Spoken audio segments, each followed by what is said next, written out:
Almost every detail of Good Friday is very ugly and speaks badly of human nature.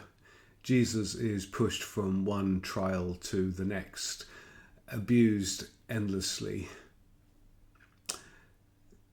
The way that he remains so calm and so full of peace through it all is in contrast with the anger and the riling up of the mob that happens with the Jewish religious leaders.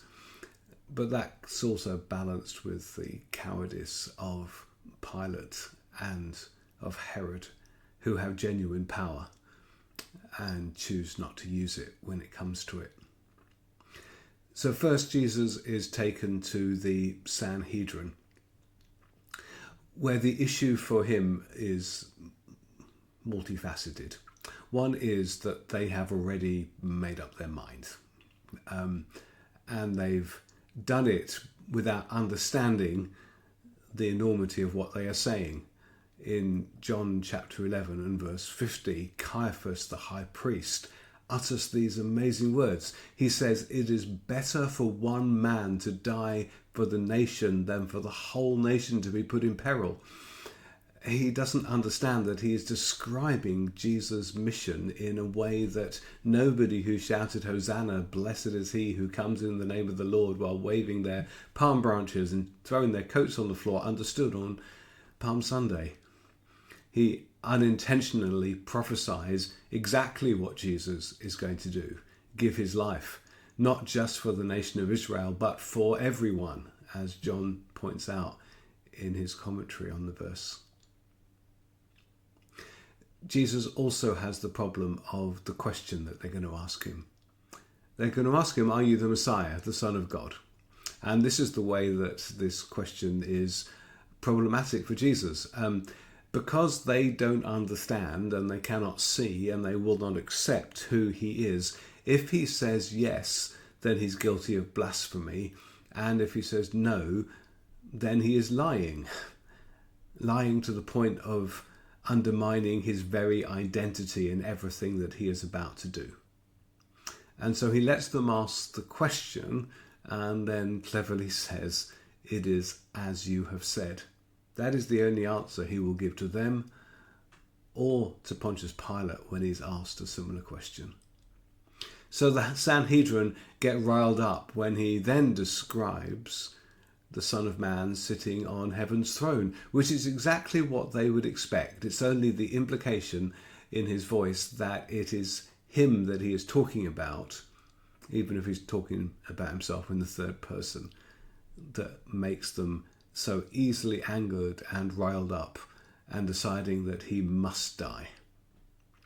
They have, of course, one problem, that they cannot give the death penalty. They are not powerful enough to do that. They are standing in a Roman province, and it's only the Romans who can do such a thing.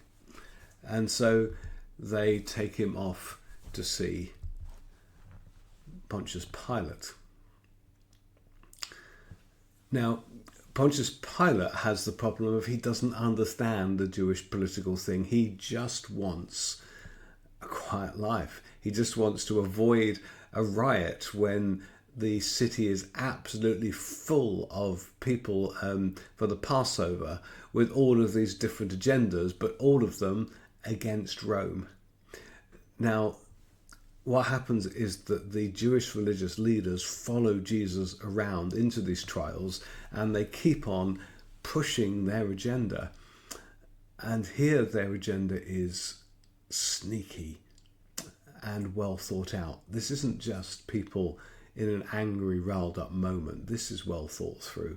They push the idea on Pilate that Jesus is claiming to be a king. They say a Messiah is a bit like a king, a little bit like a Caesar. They cleverly bring up the thing of he's stopping people from paying Roman taxes.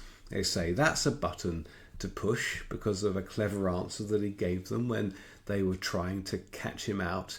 But it also puts in Pilate's mind the idea that this could get back to Caesar and might anger him. And the politics of the moment is that Pilate has to be very, very careful about what gets back to Caesar, because his neck is on the line about that. So they push an idea. But Pilate cannot understand why they have brought this Jewish religious matter to him and wants nothing of it. And then something that they say just gives away that Jesus is from Galilee, from Nazareth. And suddenly he thinks, there is somebody in town who might be able to help me out. And that is Herod Antipas, who is the governor of Judea, where Jesus comes from, but would be in Jerusalem for the Passover festival, as all of the important Jewish men would have been. Now, one of the things that confuses me, or has done in the past, is that it's not that there was one Herod, there is a family of Herods. So Herod Antipas's grandfather was Herod the Great. He was the one who built the magnificent temple, but did it with labour that put so many Jewish people at risk and put them out of business. He was also the one who was king of Israel at the point where Jesus was born, and so he was responsible for the slaughter of the innocents in Bethlehem. Shortly after that event, he died. So he was basically a puppet from Rome. He was a convenience person in that he was Jewish by descent, had some claim to the throne because of that. But my understanding is that he knew nothing at all of religious or Jewish matters. The big clue of that is that when the Magi come to his palace asking where is it said that the Messiah is going to be born, this was a really simple question for anybody who'd ever read the Hebrew scriptures and paid attention at the synagogue, and he has to get his religious advisors to say, well, it's Bethlehem because that's where King David was born. I don't think he had any interest in anything other than politics, and that suited the Romans because he delivered this magnificent temple, which meant that they could make that one compromise with the Jewish people and then try to keep them subdued about everything else. His son then ruled after him, and he was the one who was responsible for John the Baptist being executed. After that, God's wrath came upon him, and he died. And he split the kingdom after that into 4 quarters. So Herod Antipas was not really a king, he was a tetrarch. That means he ruled a quarter of Israel. His area was Judea and Perea.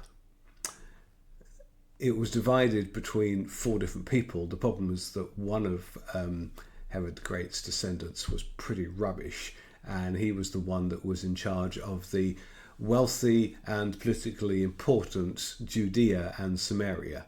So he had the capital city, he had the temple, the melting pot that was there. He had Samaria, where there were tensions that the Romans couldn't understand. Then he also had the port of Caesarea, which was so important for trade. So very quickly the Romans realised that the guy wasn't up to it, and so they put a governor in charge, and that is who Pontius Pilate is.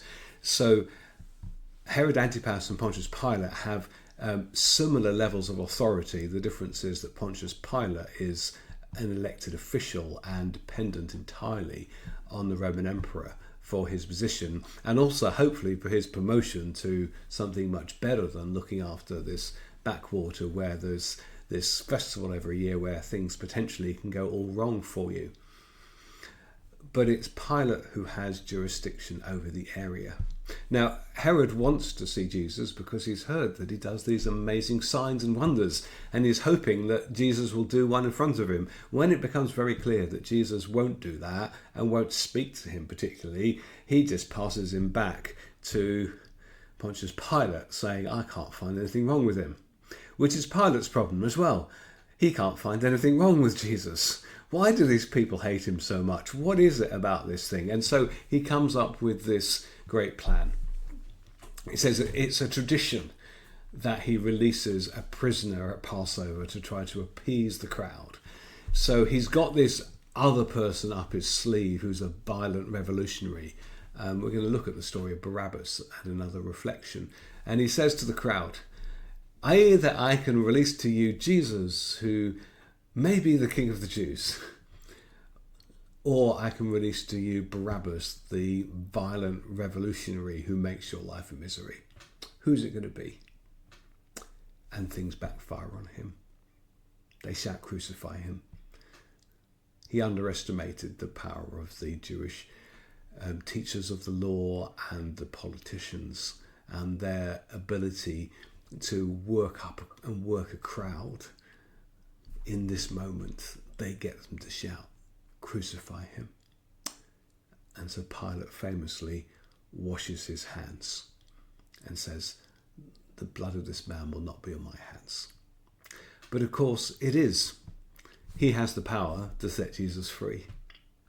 But he's a human ruler, politician, with an agenda of wanting to help himself, wanting to do the thing that will help him and his family the best. And so he becomes the coward to work with the righteous anger of the chief priests and the teachers of the law. Those that have decided that Jesus must die get their way, because Pilate will not stand on his own 2 feet with the power of the Roman Empire behind him and say, no, this is unjust. There is nothing just that happens on Good Friday. And Jesus' trial between 3 different opponents is a terrible, terrible moment for justice and human beings. As they look at the one perfect man who ever lived and sentence him to death.